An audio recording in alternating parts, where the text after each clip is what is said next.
Hello everyone, Nathan here, and welcome back to some more Swords and Slippers.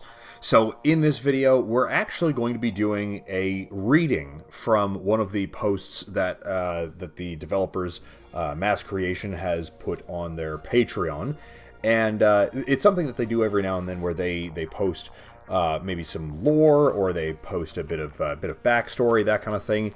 And they've got several on there right now, and the one I thought I'd read today is about Snow White herself. We've been seeing a lot of her lately, so I figure it would be kind of cool if we did a little bit of her background story and the twist that Mass Creation puts on the story of Snow White. It's interesting. It's definitely not the fairy tale you quite remember. So without further ado, enjoy the background gameplay and the story of Snow White and the Seventh Dwarf. On the night of a fearsome storm, a child was born as pale as moonlight on snow. The wet nurse gasped, fearing the babe to be stillborn. But the child, named Margaretha, released a cry so fierce it echoed through the stone halls of the royal castle. A cry that proved she belonged among the living. Each year, the royal physicians warned the king and queen that their daughter would not see the next spring. But as if fueled by defiance alone, Margaretha grew. Ever small for her age, with hair blacker than soot and a gaze both weary and fierce, she bore little resemblance to her plump, rosy-cheeked parents. It was a visiting young prince who first called her Snow White, startled by her ghostly complexion. She promptly chased him down and gave him a good bruising for his impudence. Yet the name clung to her like frost on the bough, and Snow White she became. Her days were merry until one fateful turn. Prince Charming vanished, his father passed, and in his absence, the Frost Queen seized power over the northern kingdom. She was visiting her new dominion, and soon after, Snow White's mother passed under mysterious circumstances. Her heart stilled, and her secrets buried. By the time of the Queen's funeral, Snow White had shed her frailty. She stood tall, her strength forged through endurance, yet her skin remained like freshly fallen snow. Her beauty was undeniable, and not merely by virtue of royal blood. She was known far and wide as the fairest maiden in the land. But her father, the grieving king, was soon ensnared by another enchantress, the Dark Queen. Vain, cunning, and unrelenting in ambition, she married the king before the earth had settled on Snow White's mother's grave. All could see the queen's jealousy of the blossoming princess, yet in her father's presence, civility reigned between them, thin as a gossamer and just as easily torn. The day came when the new queen took her husband to visit her sister, the Frost Queen of the North. Not long after their return, the king was found lifeless, a blood-scrawled message on his throne. "I'm sorry, Thea." His pet name for his daughter. "To lose one parent is a tragedy," Dark Queen whispered to her with glee. "But to lose both, that is just carelessness." 1 week later, the Dark Queen summoned her huntsman. He was ordered to cut out the princess's heart and return it in a box. But beauty, it is said, can move mountains, or at least melt a heart of stone. The huntsman, swayed by the maiden's plea, spared her. He placed a pig's heart in the box and bid her flee, never to return. So under the veil of storm and shadow, Snow White fled the only home she had ever known. She wandered, weakened, half dead among the jagged peaks, mountains carved by the hands of the dwarves, now enslaved by the cruel queens. It was they who found her, curled like a frostbitten flower in the snow. They nursed her to health, and then set her to work. Dwarves, you see, know no idle hands. Child, elder, man or maiden, all labored in the mines, their treasure stolen by the cruel briar matrons, leaving only copper and coal to the folk below.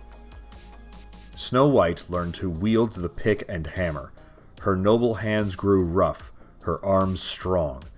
She hid her lineage, but rumors of the Pale Princess murdered yet unburied reached even the dark tunnels. Thus came her summons to Septimus, seventh son of a seventh son, and head of the Dwarven Mining Guild. A dwarf in name only, for he stood tall, mighty in spirit and mind. Though he now sat behind a desk, his ancient mining tool leaned ever nearby, untouched by dust or disuse. "Are you the murdered princess?" he asked. "That girl died long ago," said Snow White. "Can you read, write, reckon numbers?" "My skills," she said, "surpass those of any of your comrades." "Do you seek vengeance against those who took your kingdom?" "Yes." He struck her so hard it took days for her to rise again. When she did, he made her his assistant. "The Briar matrons are not as gentle," he warned. She learned the ledgers, the letters, the labyrinthian ways of men and power. She toiled with ink as fiercely as she once had with iron, and her understanding grew deep. Late at night, when all was still, she would ask, "Why not rise against them?" Her reward was silence, or another blow. But one night, when the question came again, Septimus merely looked at her and said, "Why do you keep asking?" "Because I do not fear pain nor death, only the suffering of those left behind." At that, Septimus ensured they were alone. He opened a safe sealed by 7 locks. Inside lay hidden ledgers, secrets, weapons, and plans. The bones of a rebellion long in the making. But what he lacked was a hand deft enough to stitch it together. That night, the first spark of revolution flickered into flame. And thus began the tale of the rebellion, and the rise of Snow White and the 7th Dwarf. Not quite the Disney Snow White we remember, huh?